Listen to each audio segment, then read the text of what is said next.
Hey guys, welcome back to more Let's Play Pikmin 2! In the last episode, we arrived here at the final floor of the deepest and toughest dungeon in the entire game, the Hole of Heroes. And this time, we're going to finish off this dungeon once and for all, and then we're going to move on to the final dungeon of the game, Dream Den.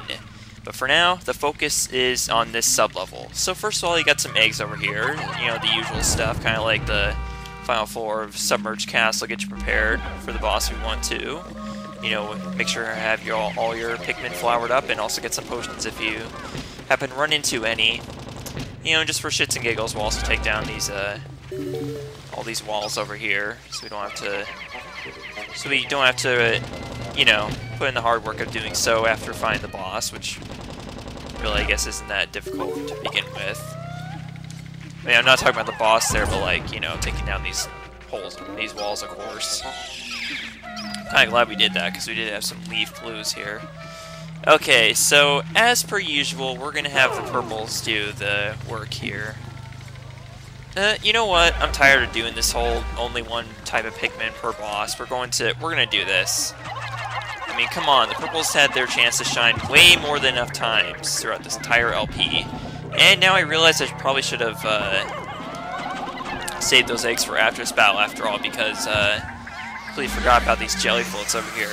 It would be wise to take care of them before you actually trigger the boss.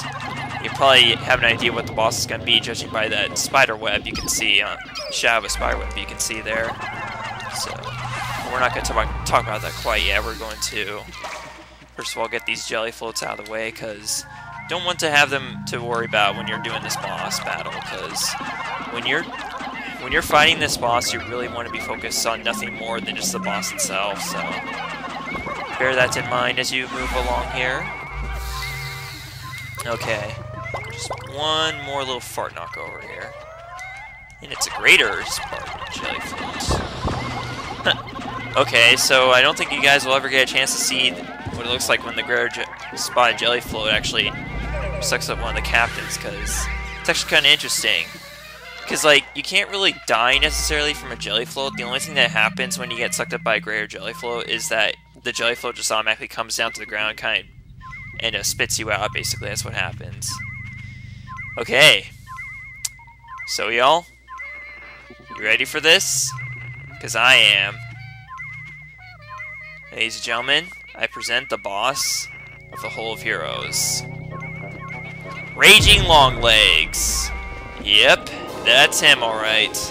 So, this boss is actually kind of interesting because he actually makes an appearance in two-player battle mode if you get the right map. And actually, I think no, we didn't run into him when we did the multiplayer madness, but yes, this is the only boss you can actually run into in two-player mode if you get the two-player battle mode, if you get the correct, layout. Not challenge mode, that's not what I'm talking about.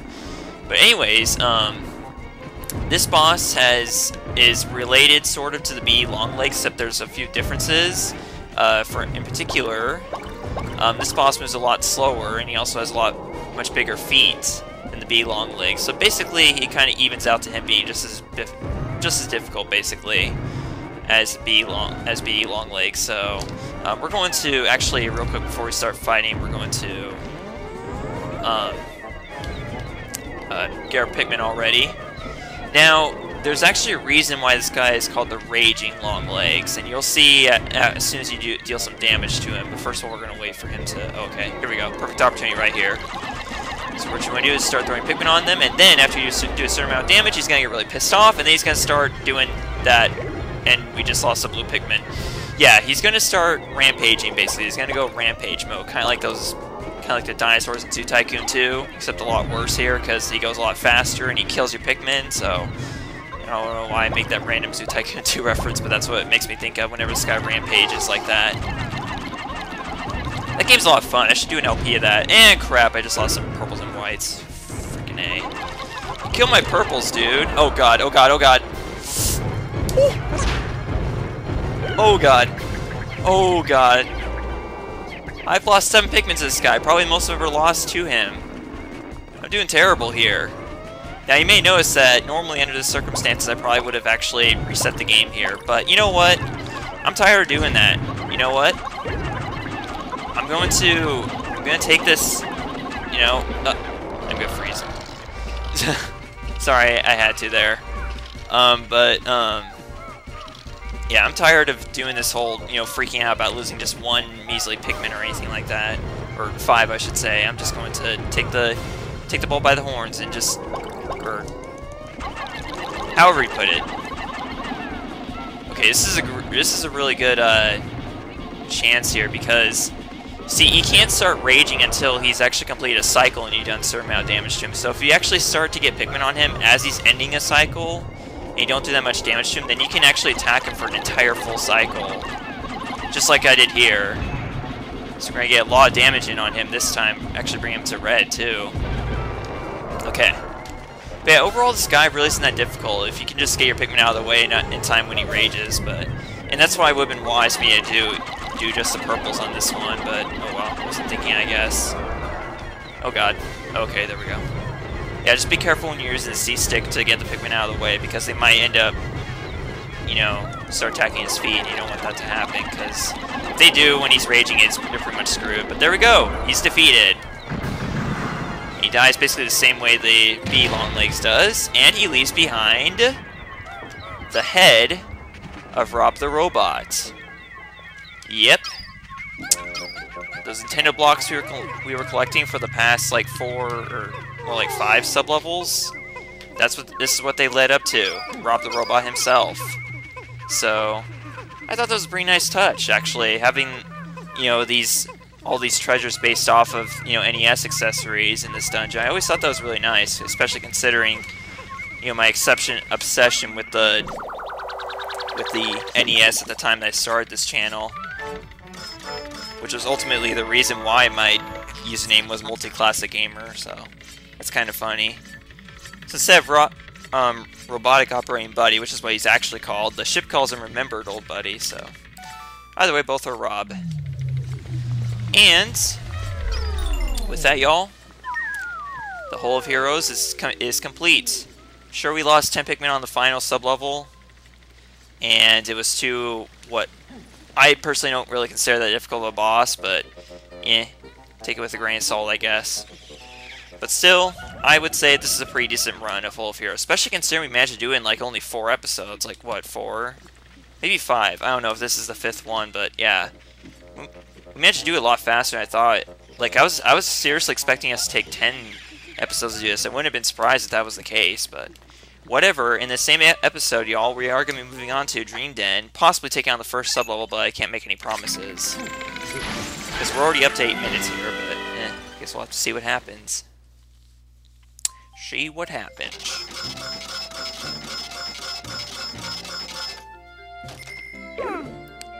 Cave complete! Alright. I still find it very odd that there's only 13 treasures in this entire dungeon. You'd think with it being the hardest and the longest, it would be... you get the most out of it, but oh well. Yeah. Damn, that lustrous element there. 1,000 Pokos. It's not surprising at all, considering it's a giant gold coin. I wonder how much the golden tickets from the Willy Wonka movies would be worth in this game. One could only imagine. That'll probably complete the depth alone, just one of those right away. Because they're already worth a lot as it is in the movies, so... Alright, enough of that, we're not talking about that. So... how many whites did we lose, actually? Okay, we lost 3 whites in that battle, so we're going to replenish them as we move on to the final dungeon. In fact, we're just going to replace all the Pikmin that we lost, and then just move on straight onto the dungeon from there. Okay, we lost 4 purples. Alright. 1 red. I like how we're using the casualties of the Pikmin as the, you know, grounds to replace them. I don't know what was going on there. So we lost one red, 1 blue, 1 yellow, 4 purples, and like 3 whites. I don't remember. Whatever. We're moving on to the Dream Den, y'all. And since there's we'll probably see the enemies that had treasures. But other than that, I think all the enemies are gonna be gone on the way there. So can't believe we're actually making this walk. So we're gonna be completing this game on day 20. I don't think that's my fastest run of this game, but it's still pretty decent, all things considered. I don't remember what the fastest run of this game period is. I think it's like 9 days or 5 days even. I think that's most people have done, you know, tool assisted in this game. Well, might not even been tool assisted. I don't know. I just don't know. Unfortunately, the eggs aren't replaced, but whatever. Doesn't matter. So here it is, y'all. Dream Den. The final dungeon of the game. Are you ready for this? Because I don't know if I am. I just don't know if I am ready to say goodbye to this game, y'all. But you know what? This will probably take us at least 3 or 4 episodes to get through. So we'll probably be ending this game off on episode 56 or 50 or 55 or something like that. I don't know.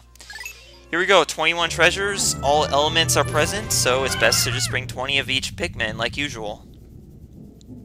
Like we've been doing for every dungeon in this game so far. Well, not every dungeon, but you know. Oh man. Hope you're ready for this, y'all. Because again, just because this dungeon's not as deep as Hole of Heroes, it's not as difficult, I would say, it's still pretty dang difficult. Like, I would still consider it to be the second most difficult dungeon in the game, so be prepared to have a lot of crap thrown at you in this dungeon. So we're starting off with a sublevel that is basically reminiscent of a staggered hole, sort of, you know, with this grassy layout.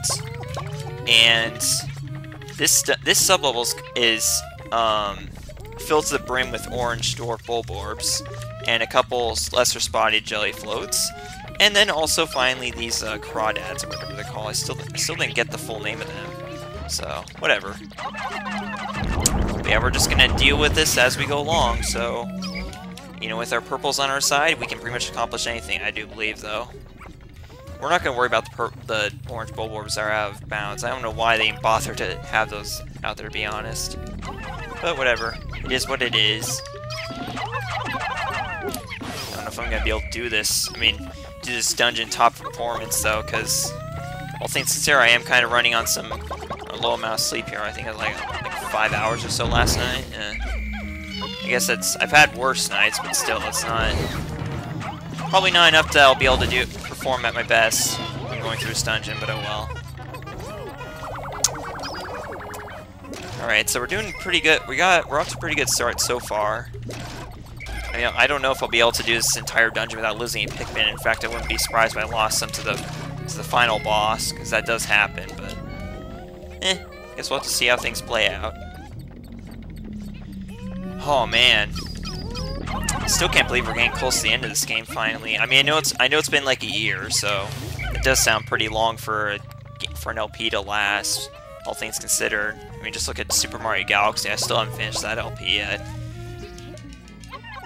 Like, I'm way far from finishing that game, that's for sure. We shouldn't be talking about other LPs while doing this. Okay, let's get this guy taken care of. He's always a huge concern. Okay, so there is one treasure on this sublevel, but it's best to clear a path of orange bulborbs. You can already see the treasure over there. It's a kiwi. Not surprising. Of course, now I'm not gonna like be able to see kiwis without ever not thinking of that, like entering the code for them at Walmart, I guess, as a cashier.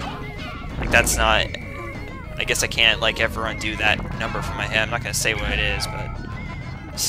Whatever, I don't think it needs to be secret, but I just don't care to say it right now, I guess. Yeah. Okay. It's like, ooh, somebody knows the code to kiwis, because somebody told them on the internet, you know, it's like... Okay. I mean, that just applies to Walmart too, at least the particular store I work at. I'm pretty sure the codes will be different depending on the store, but I'm like, I don't know why I'm going on about how that's important or anything. I really just don't know. But either way, yeah, there's been a lot on my mind, actually. Like, in particular, like, like getting this kiwi, of course, back to the base, but... No, seriously. Lately, I guess what's been on my mind the most is getting an apartment, because... I mean, this is actually the first time I've ever actually thought seriously about it.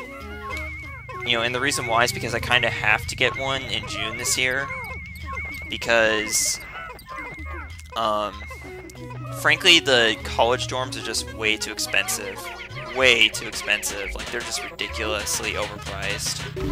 Like, pretty much everything college-related is overpriced, but, you know. You know how there was a...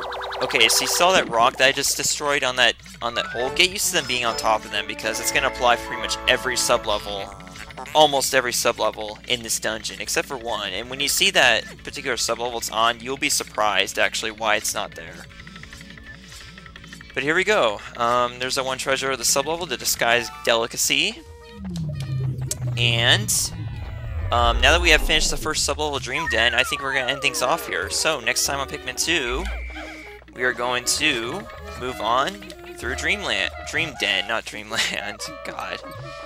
And we will see what lies ahead. You know, I find it kind of interesting that it is called Dream Den because, all things considered, the fact that we have this grassy layout on the first sub-level, like, which is supposedly underground, is a good,